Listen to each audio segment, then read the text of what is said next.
Hey folks, hope you all are doing well. I'm Karan Bandal from Econosite, and in this video, let's talk about India's rising GDP, incomes, and the coming India-driven travel boom. The amount of money Indians now spend on travel and tourism is quite surprising.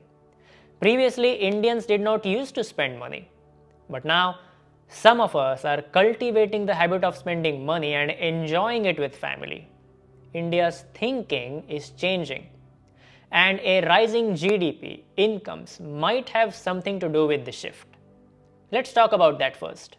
Ray Dalio recently released the Great Powers Index for 2024 that talks about the future prospects for 24 leading countries including India.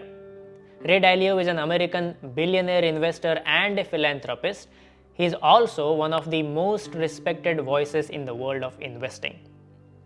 So his index uses some 81 indicators including labor, productivity, innovation, education, debt obligations, etc. to assess future economic growth of a nation. According to this index, India tops the list with projected real GDP growth of over 6% annualized over the next 10 years. This is driven by number 1, robust investment. India's infrastructure spending has topped $100 billion every year for the past 3 years. Number 2, moderate expansion of the workforce. And number 3, relatively low debt load. India is followed by the UAE, Indonesia, and Saudi Arabia with over 4.5% projected real growth rates. Among the European nations, Poland and Russia top the list, whereas Germany and Italy are projected to shrink marginally. So as you can see, India's GDP is expected to see a healthy growth according to this index, and one of the ways this growth might manifest on the ground is the expected travel boom coming out of India. For example, the Financial Times interviewed a New Delhi resident who's planning to take her son to Singapore soon. They found out that the family spends around 20,000 rupees on domestic trips sometimes. But now they are thinking, why not spend a little more and go abroad? One of the travel industry groups explained that the prices in resort destinations in India, such as Goa and Kerala, have increased to such an extent that they have made foreign trips to nearby countries like Sri Lanka, Vietnam, Thailand, and Singapore that much more attractive. This is called as outbound tourism, Indians traveling to foreign countries outside of India.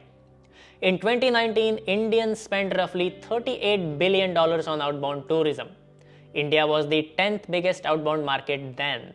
But by 2027, India is expected to pass Australia, Canada, and France to become the world's 5th biggest outbound market, accounting for almost $90 billion in the market value, more than doubling its contribution from 2019 levels.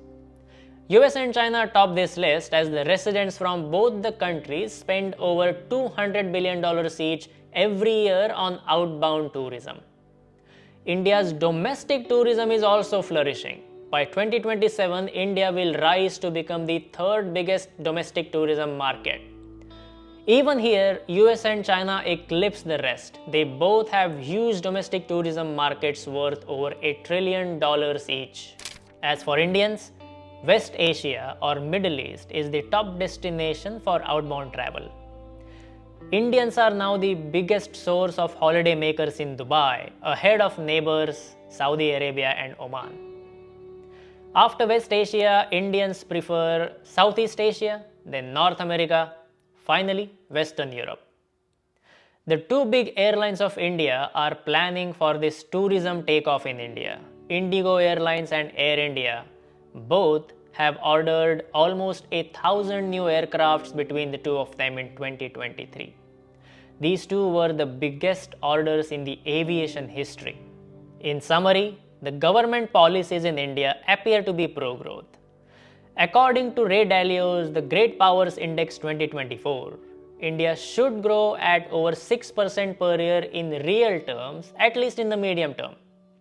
One of the areas this growth might show up is India's tourism. For India, both its domestic and outbound tourism is expected to make big strides in the coming 3 years. and infrastructure that is being built in India will act as a tailwind for India's domestic tourism sector for sure. I hope you found this analysis interesting. I'll speak with you again next week. Until then, take care.